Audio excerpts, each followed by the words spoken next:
Et bonjour à tous. Alors aujourd'hui, je vais vous présenter une technologie un tout petit peu différente de ce que vous connaissez sûrement. On utilise souvent Angular, React et Vue.js en ce moment en JavaScript. Je vais vous présenter Helm, qui est un petit challenger. Et à l'origine, la présentation, c'était comment intégrer du React, du Polymer et du Vue.js au sein d'une application Helm. Mais le prérequis était de bien connaître du Helm. Je pense que la plupart des développeurs Helm sont aujourd'hui à la Helm Europe. Donc j'ai essayé d'arrondir un petit peu les angles. La présentation.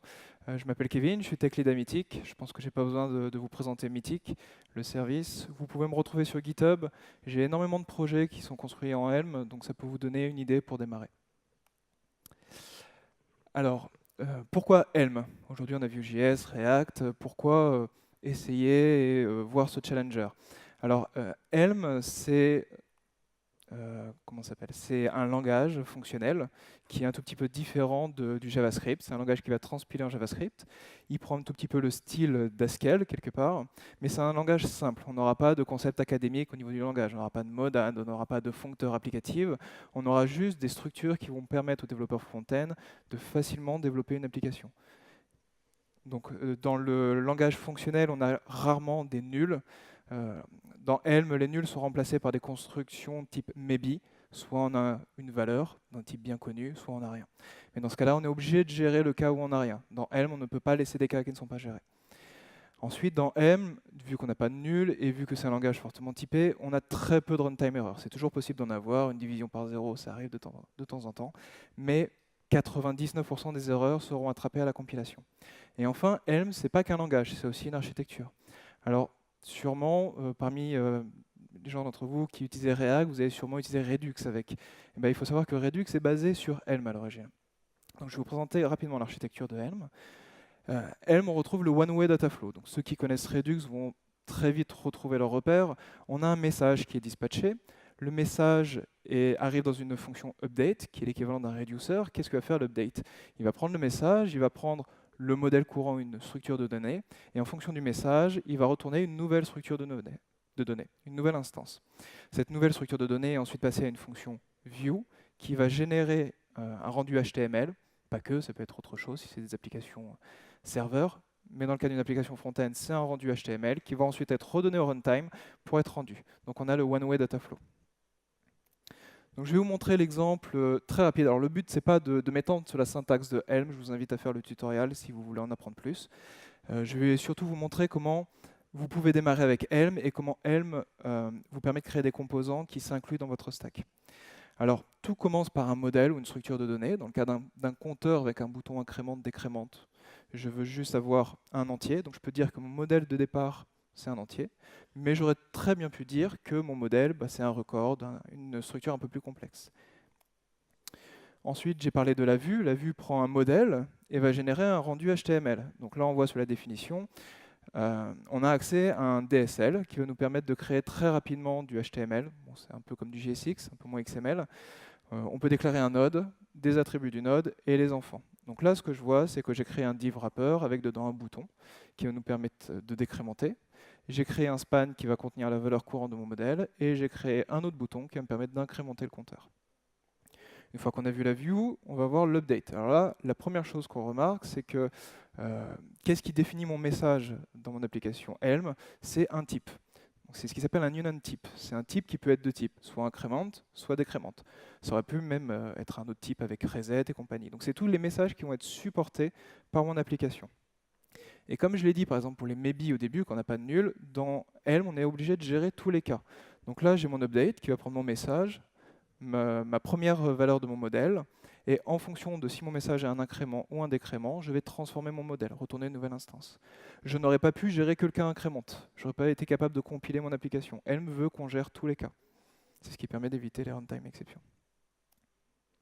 Et ensuite, j'ai une petite glue qui dit que je crée un programme avec une première valeur de mon modèle initialisée à 0, ma view et mon update. Il existe plein de programmes différents en fonction de ce que l'on veut faire.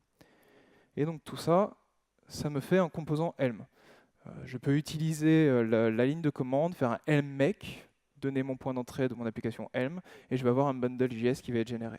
Ce bundle.js, je l'importe dans mon HTML, et je vais pouvoir prendre un DOM, mon DOM, et je vais pouvoir appliquer ce composant à mon DOM. Donc c'est très facile de créer un composant ensuite en Native.js. Et ce qu'on voit, c'est le Hello World du Helm, c'est un compteur. Donc jusque-là, tout marche.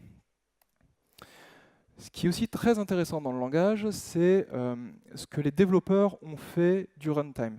Il est très difficile d'être perdu dans le langage. Quand on a une erreur, la plateforme fait son maximum pour nous indiquer où est l'erreur et comment la corriger. Là, on voit que j'ai fait une typo, j'ai inversé 2 caractères sur mon switch de tout à l'heure, et le runtime me dit à la ligne, j'ai fait une typo, peut-être qu'en fait c'est ça que tu voulais mettre à la place. Donc ça, c'est un exemple très bateau, mais sur des exceptions très complètes, le langage nous aide vraiment à débugger notre application.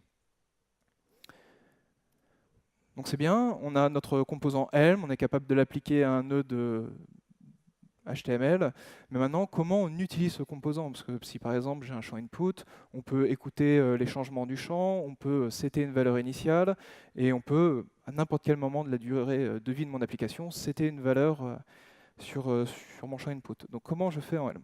Alors Helm, ce qu'il faut savoir, c'est que c'est un runtime à part entière. Helm, c'est un langage typé. Le JavaScript, c'est un langage, on va dire, un peu chaotique. On peut avoir des strings qui sont nuls ou des booléens à 3 états. Donc en fait, ce qu'on va faire, c'est qu'on va tout simplement définir les types qu'on attend dans Helm, et le runtime va faire office de firewall. Et il va essayer de transformer toutes les valeurs du monde JS natif au monde Helm. S'il y a une seule erreur, le composant fail et dit « je ne peux pas m'exécuter ». Si par exemple, j'ai un nul qui arrive en entrée, j'aurai forcément une maybe qui arrivera côté Helm. Et Helm nous fournit du coup un mécanisme qui permet d'interagir avec le monde JS natif. Ce mécanisme est appelé un port. On peut définir un port en entrée et un port en sortie. Un port ne sera jamais en entrée-sortie. Donc qu'est-ce que ça fait en JS? J'ai créé mon counter, je l'ai associé à un nœud et j'ai défini un événement change, comme je pourrais avoir sur mon input. Et ce que je vais faire, c'est que je vais souscrire au changement, je vais souscrire à tous les messages qui viennent du runtime Helm. Donc là, je récupère la valeur courante de mon application. C'est un event listener, tout simplement. Côté Helm, très simple, je définis juste que j'ai un port. La signature dit juste que le port est en sortie. Et au niveau de mon update, je pourrais dire, à chaque fois que je modifie mon modèle, en plus, je dispatch un événement au runtime. Alors bien sûr, là, je reçois les changements. Je veux peut-être vouloir initialiser un composant avec des valeurs. Et là, j'aurai accès à un port qui va permettre de setter les valeurs de mon composant. C'est pareil, c'est un event listener. Donc je peux faire un send sur mon port set. Là, dans mon update, il va falloir que je gère un nouveau type de message qui est le message set. C'est plutôt simple. On crée comme un web component, on a des events en entrée, des events en sortie. Alors, c'est bien tout ça, mais je veux peut-être créer mon composant avec une valeur initiale. Donc la plupart de mes composants, quand je les crée, je peux mettre directement sur le DOM un attribut, mes valeurs initiales. Dans Helm, c'est fait lors de la création, lors du binding du composant au node. Donc, je vais définir une valeur, par exemple 42 pour la valeur de mon compteur. Et donc là, c'est un peu plus tricky. Je vais devoir créer une fonction init qui va créer ma première valeur de mon modèle et je pourrai utiliser les flags, c'est-à-dire tout ce qui a été mis en entrée de mon application. Alors, je vais peut-être rester là. Le but du talk, c'est pas tant de rentrer dans la syntaxe de Helm. Encore une fois, je vous invite à regarder le tutoriel. En l'espace d'1 heure ou 2 heures, vous devriez être capable de faire des applications bien plus complexes que ce que j'ai montré là. C'est vraiment de voir comment Helm interagit avec le monde natif et comment vous pourriez l'utiliser, vous, dans vos applications. Là, on a vu que le monde natif est capable d'écouter les changements de mon composant, définir des valeurs à mon composant, mais peut-être que mon composant veut accéder, lui, au monde natif. Helm, c'est un langage qui est quand même assez récent. Il n'y a pas tous les bindings qui existent. La norme API, l'API HTML évolue sans cesse. Donc c'est très simple d'utiliser ce mécanisme pour accéder au runtime JavaScript. Donc par exemple, on va dire que le local storage n'est pas géré par Helm. Je peux, à chaque fois qu'il y a un événement sur mon storage, à chaque fois que j'essaye de modifier une value côté JS, dire à Helm ma session a changé, par exemple, dans ce cas-là. Ou alors, inversement, dire quand la session change côté Helm, je peux l'enregistrer en local storage.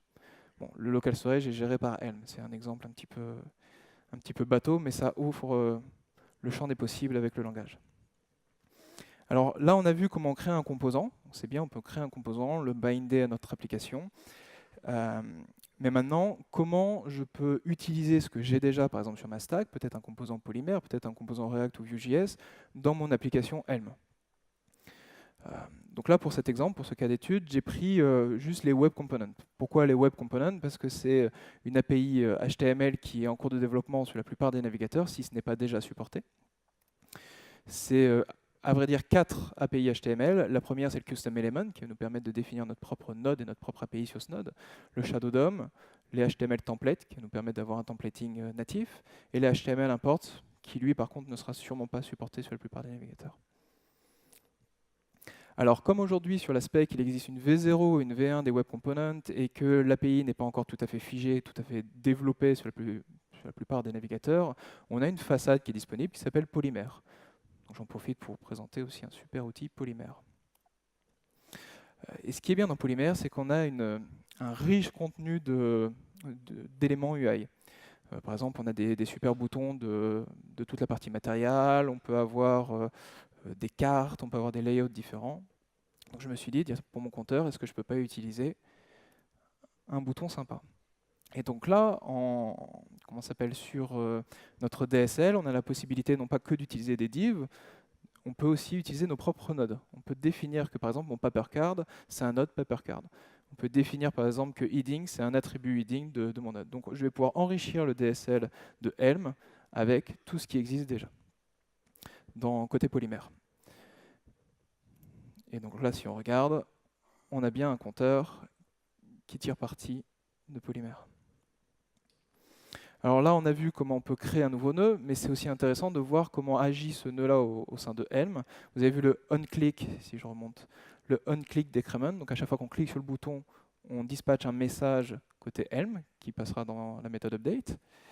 Et donc là, c'est possible aussi dans Helm de dire, bon, finalement, je ne veux pas juste écouter sur un onClick, je vais écouter sur un value change. Et donc là, j'ai une petite mécanique qui me dit, je prends l'objet event, j'extrais le detail et ensuite la value que je caste en int, et je peux écouter ce value change et récupérer le int qui a été effectivement changé. Donc ça a été assez rapide. Je ne voulais pas non plus vous retenir d'aller manger parce que c'est l'heure. Et surtout, je ne voulais pas rentrer dans les détails de la syntaxe parce que c'est quelque chose qu'il faut s'approprier. C'est un changement de paradigme, on est dans un langage fonctionnel. C'est un langage du coup, qui a des constructions qui sont un peu différentes du monde JavaScript. On va utiliser les maps, les filters, mais il n'y a pas de boucle par exemple, tout est récursif. Donc c'est quelque chose qu'il faut appréhender. On n'a pas d'état global dans Helm. On n'a que des fonctions pures, des fonctions qui auront toujours la même sortie en fonction des entrées qui sont données. Donc c'est un langage qui est facilement testable. Je vous conseille, regardez le tutoriel. Si jamais vous avez un composant à créer, si jamais vous avez un portfolio à refaire, vous cherchez une nouvelle stack technologique, si jamais vous cherchez une alternative à Vue, à React, essayez Helm. Je pense que essayer, c'est l'adopter. C'est vraiment un bon langage.